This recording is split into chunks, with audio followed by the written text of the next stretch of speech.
नमस्ते, वेलकम, स्वागत है आप सभी लोगों का चैनल लक्ष्य विजय में। और मैं राजेश सर आप सभी लोगों को एक नए दिन की शुरुआत की शुभकामनाओं के साथ आज के दिन का शुभारंभ भी करता हूं। आज 4 जुलाई की तिथि है। 4 जुलाई की सबसे महत्वपूर्ण घटनाओं की ओर चलते हैं तो भारत की एक महान दार्शनिक, एक महान सन्यासी, एक महान समाज सेवक जिन्हें स्वामी विवेकानंद जी के नाम पर जाना जाता है, 2 जुलाई 1902 को आज ही के दिन स्वामी विवेकानंद जी का देहांत यानी कि उनकी मृत्यु हुई थी। स्वामी विवेकानंद जी का जन्म 1863 में हुआ है, कलकत्ता में हुआ है, यानी कि बंगाल में हुआ है। और एक संभ्रांत परिवार से, संभ्रांत कायस्थ परिवार से ताल्लुक़ रखते हैं।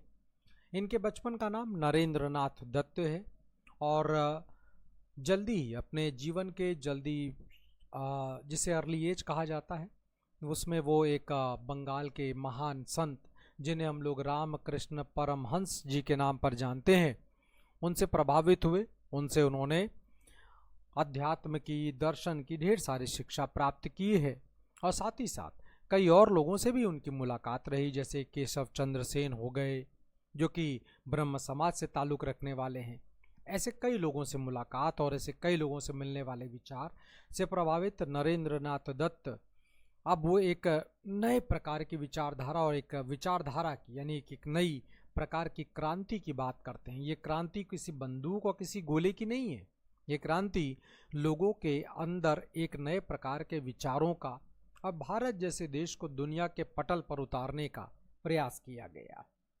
और जिसमें एक महत्वपूर्ण जो योगदान रहा वो ये रहा कि 1893 का जो वर्ल्ड रिलीजियस कॉन्फ्रेंस था, जो कि अमेरिका के शिकागो शहर में हुआ, ये एक ऐसा कॉन्फ्रेंस था, ये एक ऐसा धर्म सम्मेलन था जिसमें स्वामी विवेकानंद जी को वैसे तो समय बहुत कम मिला बोलने का, लेकिन जितना भी बोलने का समय मिला उसमें इतना कमाल का संबोधन किया गया कि पूरी दुनिया से आने वाले एक से एक बड़े सन्यासी और एक से एक बड़े लोग जो शायद इस सम्मेलन की शुरुआत में स्वामी विवेकानंद जी का मजाक उड़ा रहे थे, उनको बड़े होता नहीं है, अंडरवेट कर रहे थे, लेकिन उनकी जो ओजस्वी भाषण रहा, इसका परिणाम ये निकला कि बहुत सारे अमेरिकी और यूरोप के बहुत सारे लोग, उनमें से एक बड़ा नाम अगर मैं लेता हूँ तो एनी बेसेंट जैसे लोग प्रभावित हुए, इतने प्रभावित हो गए कि अपना देश छोड़कर वो भारत चले आए। भारत वापस लौटने के बाद स्वामी विवेकानंद जी, भारत जाने से अगर मैं बात करूं तो अभी मैंने आपसे बताया वास्तविक नाम तो नरेंद्रनाथ दत्त है। राजा खेतड़ी के द्वारा इनको स्वामी विवेकानंद का नाम दिया गया और इसके बाद ये अपनी यात्रा पूरी करते हैं।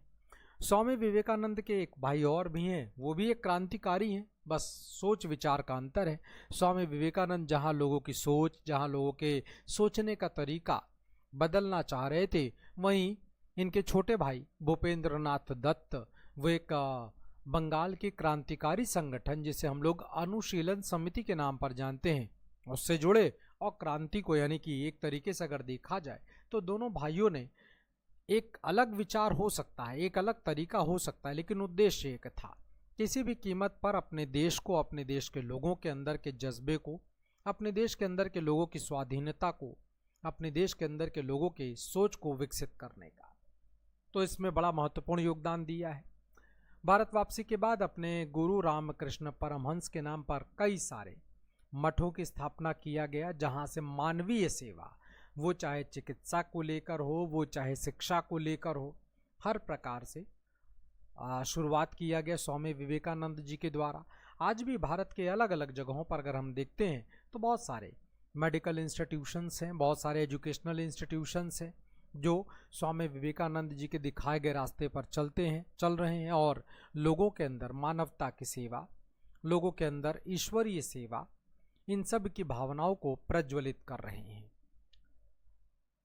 तो आज की महत्वपूर्ण घटना के तहत अगर मैं बात करूं तो स्वामी विवेकानंद जी की घटना मुझे याद आ रही थी।